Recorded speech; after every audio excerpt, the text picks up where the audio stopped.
Hey, what's up, guys? Little man with a big opinion here. And today's video will be a two-part video, maybe even a three-part. I was discussing in a prepping Reddit forum, the biggest mistakes some of the people have made when it comes to prepping. I've watched other YouTube videos on this, and so this is just my, um, you know, compilation of 5 of the things that I think are the biggest mistakes preppers make, especially newer preppers. But it's applicable for whether you've been prepping for 1 month or 10 years. So I'll talk about the first 5 in this video, and then a week or two later, I'll throw out another one, and I'll have videos in between. So the number one mistake that I think every prepper makes is talking about what they have. And I don't mean, discussing with your mutual assistance group, or, maybe you have a handful of neighbors where you're building, a community with those people. Um, what I mean is, blasting, on social media with your friends. I have some friends that, they're friends because of Army stuff. I have friends in classes that I've followed on social media. I have friends from high school that some of them I haven't talked to in years. And, being that person that discusses everything about your life, it sets you up to be spied on. They know what you have, and so it makes you a target in that situation. An easiest example of that is, the person that every day they put a thing up saying what Starbucks they got. They say when they're going on vacation. They talk about, traffic is always horrible at 4 o'clock when I get off work. And then that person's house gets broken into because someone figures out that person's schedule, they know what they're doing, and they can, benefit from knowing everything about that person. So it's the same thing with your preps. I'm pretty sure every prepper has always heard the saying, if the apocalypse happens, I know where I'm going. I'm going to your place because I know you're prepping. I know you have all this stuff stored away, and we're friends, and you're not going to say no to your friend, right? So telling everyone what you have, I'm okay with talking about it on YouTube, because most of the people, I've discussed the city that I live in, but it's nearly 500,000 people. Good luck finding that city. I'm planning on moving to a much smaller town, 20,000 or less, maybe even 50. I don't remember the size of the town after I graduate. And the only thing I've discussed about that is it's in North Texas. Well, there's a lot of Texas. Good luck finding the little town. I'm not worried about people on YouTube, figuring out exactly where I'm at because they know I have all this gear and equipment and knowledge. But this is more aligned with, on the social media aspect of people that have come over to your house and drank or play video games or watch the Super Bowl. And, people you hang out with that, maybe you've discussed prepping with them, or you can just tell that they're not someone that is going to put money into something like this, and so they don't need to know what you're up to. So I think that's the number one thing for all preppers, and it kind of contradicts the second one on this list, and that is communications. What I mean with communications is, I'm recording this on my cell phone. I watch most of my videos on my cell phone. I call friends and family on my cell phone. I text. I use social media apps. We have, the computer that they put in the Pentagon in the 60s and 70s had as much computing power as what I have in my hand now. Um, we have a supercomputer in our pockets all the time. We can look up anything we want. We can tell it we want to go somewhere, and it tells us if that store is open, how long it takes us to get there. It tells us how fast we're driving. It tells us when our friends are online. As a matter of fact, I just got a notification saying one of my friends got on their PlayStation and they started a voice chat, and it said that they're playing a game.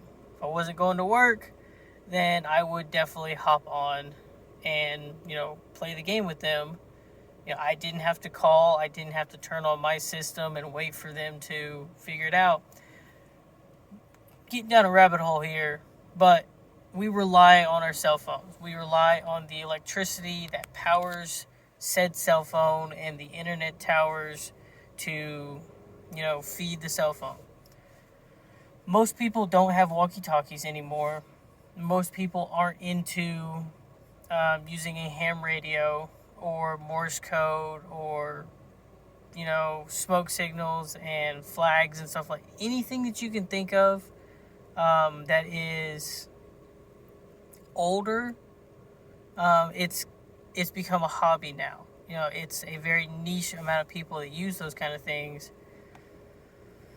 But in a prepping situation, a battery-powered walkie-talkie will be way more useful than a cell phone that the internet's down and you don't have a way to charge that, or if you do, you're more focused on charging a refrigerator to keep medicine cold. You're not worried about charging a cell phone that its only use is maybe you had a couple of movies downloaded on it, so you're rewatching the same movies over and over again. I don't know. But that's the hardware side of it. The other side of communications is having a plan with your mutual assistance group. You can't just say, I'm prepping. You've got a really good friend that's into prepping, and y'all are going to meet up and survive the apocalypse together.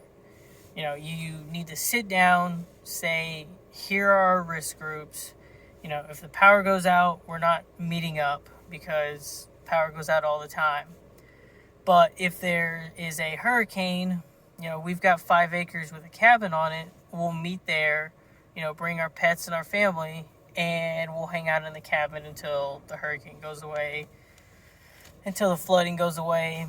If there is, civil unrest or, a physical lockdown, we're going to sit in our homes, wait for stuff to die down, and then we'll meet up at the rally point.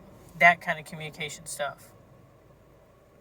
And that ties into the next one on, as a prepper, one of the biggest things that I saw preppers talk about is, I have a 72-hour go bag. I know exactly where I'm going to, and I'm just going to get out of Dodge because I live in a city. Having only a bug out plan as being a prepper is a very bad idea. And, the pros of it is you have a plan. You're probably more prepared than so many people that rush to the store to get everything they need before a hurricane.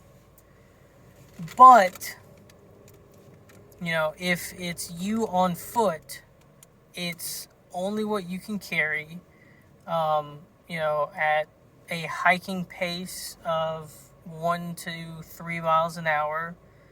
3 miles an hour being like airborne qualification and ranger school qualification. Actually 4 miles an hour is that. So 1 to 4 miles an hour, and you're carrying between 30 and 80 pounds worth of gear. And maybe you can do that, but your spouse can't, your kids can't, your grandparents can't. Family members that are in a wheelchair, someone breaks their leg and they're on crutches. So if you're just planning on walking out into the woods, whether you have property or you're going to a national park or a state park, you have to if someone has broke their leg and they're on crutches, they're not carrying much of anything. I wouldn't put more than 10 pounds on their back at the most and worst possible situation. So then, bugging out could involve your vehicle, but the biggest thing for you to do is be able to sit and wait out the initial chaos. Wait for store shelves to clear, wait for people to move out and, spread out and get out of the city, wait for the traffic jams to end, people to run out of gas, food to run out in their home, so they're searching, smaller towns and stuff. And normally that could take anywhere between 2 and 3 weeks. So have a bug in plan, because y'all seen my food preps before. I'll mention it again, like 16 months worth of food. I can't carry all that. A month and a half's worth of water, I definitely cannot carry all that. My car couldn't even carry all that. And that's not including food and water for the animals as well. And so your home is your fortress, it's your castle. And you can store so much more inside of it. It has walls, it is a permanent shelter. It has so many advantages over bugging out. Now, if there's a house fire or a hurricane or something like that, obviously you bug out.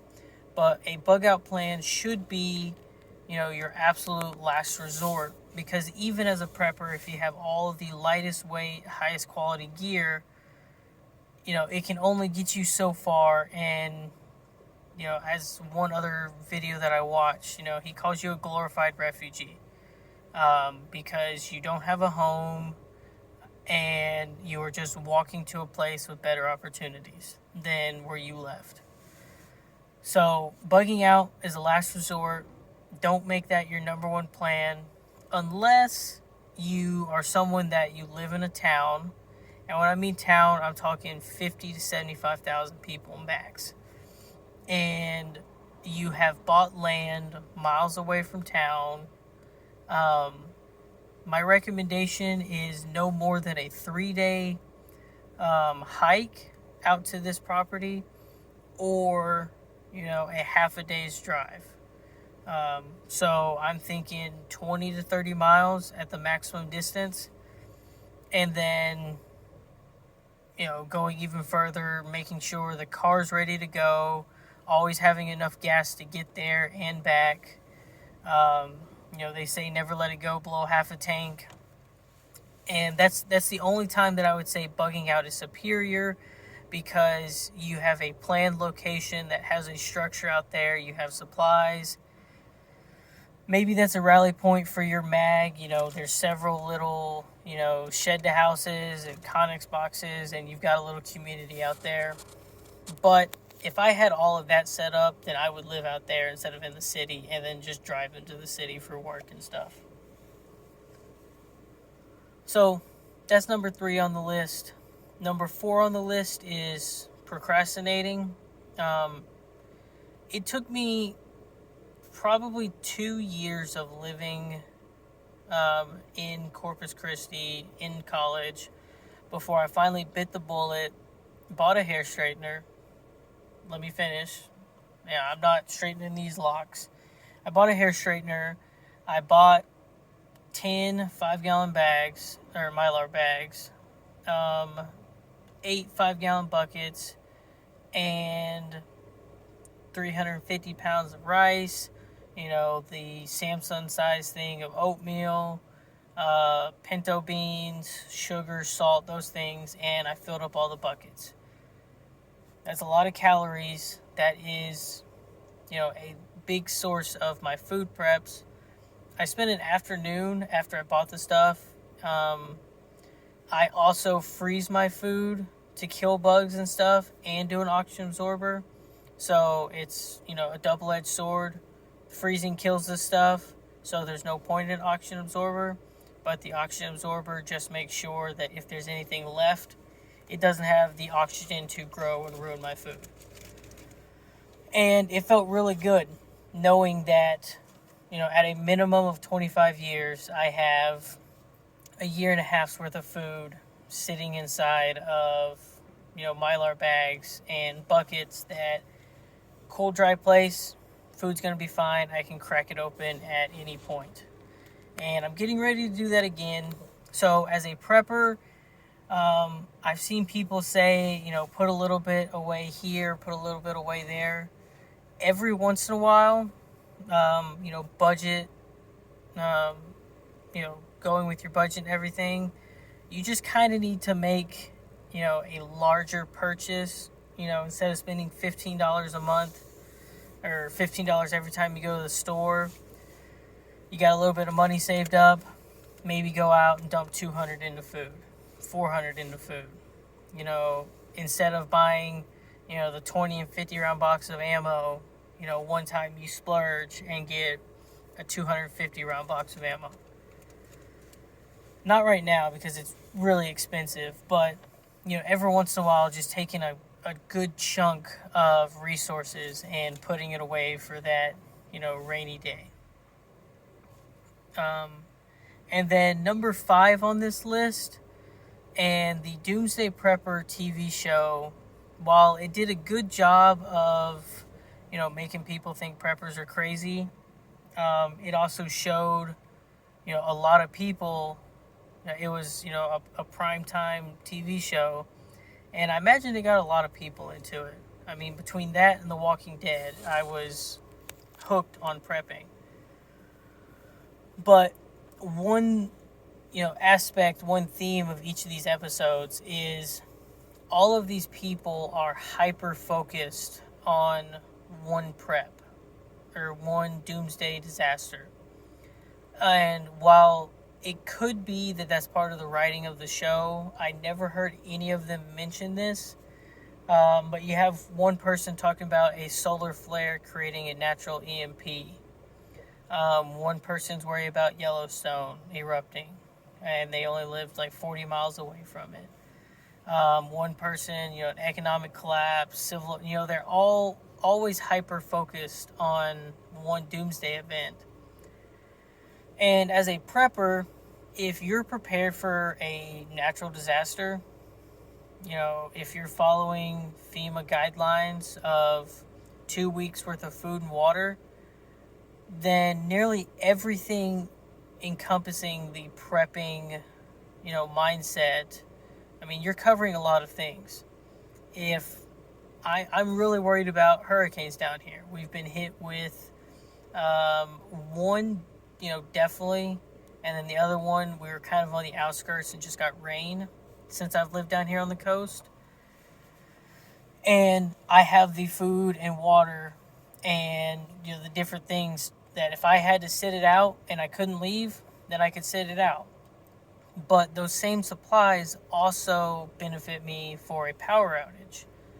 They also benefit me if, there's a winter storm, if there's a tornado or a hurricane, civil unrest. Basically anything that you're worried about, that you put away, food, water, all these supplies, they kind of all cover the general basis of you're trying to stay alive.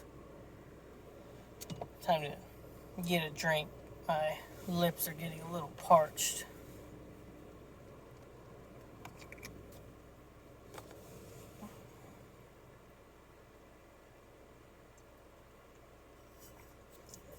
This ocean blue lemonade, I don't know if it's in y'all's areas. It's a pretty good lemonade.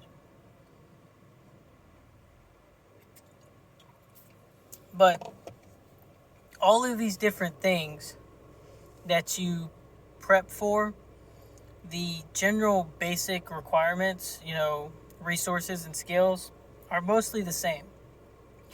Now, if you're worried about a sea burn event, chemical, biological, radiation, or nuclear, then you're going to want mask and a hazmat suit and those kind of things, but you still need food to keep you alive.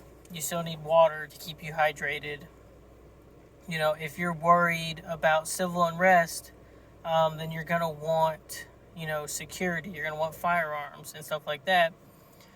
But the civil unrest can come from a power outage caused by a hurricane. And so food isn't coming in, people are restless, and your preps for the hurricane go hand in hand with your preps for civil unrest. So don't think in your head that you read an article about how to protect yourself from a nuclear fallout and think everything you're purchasing will only help you in a nuclear fallout situation. Most of your preps are going to help you in all of your different scenarios that you think up in your head. And then on top of that, like I said, I prepare for hurricanes because they happen most in my area. They happen most everywhere along the coast, so everyone should prepare for a hurricane. But tornadoes happen as well. Earthquakes occasionally happen. Not really this far away from a fault line, but they can sometimes occur. Civil unrest might not be happening in your area because you live in a really small town, but it could leak out from the big cities. So it's on you because every situation is different. If you live in Tennessee, you might only deal with flooding from a hurricane that is bringing all that rain in, but you don't really deal with the high winds and stuff. If you live in California, you probably deal with wildfires more than someone in, say, Nebraska. And so as an individual person, you need to watch a video on, what natural disasters affect your area more. You need to keep up with your current news. I don't live in Portland or Los Angeles or any of these cities where these big riots are going on. But they could migrate to my city. Enough people could get upset that it could happen here, and it doesn't seem like they're going to stop. So, your current news will most likely let you know if something like that is happening in your area. And then you take the information from the videos I make, that other preppers make, and prepare for each of your situations that way.